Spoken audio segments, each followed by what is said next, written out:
Welcome to Clipping Amazon. Today I will show you a Photoshop tutorial. In this tutorial, I am going to show you how to blur photos in the background. Let's get started.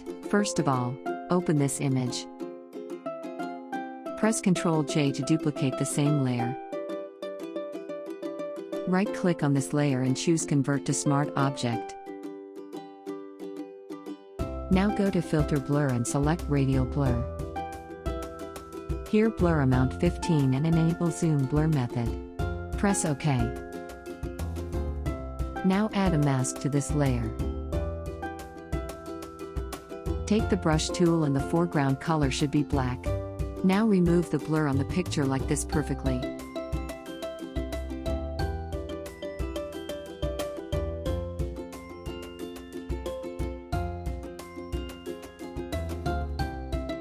Then go to the adjustment layer.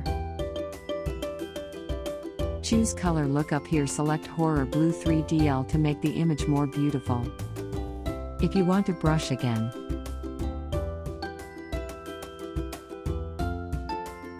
see the difference in the picture.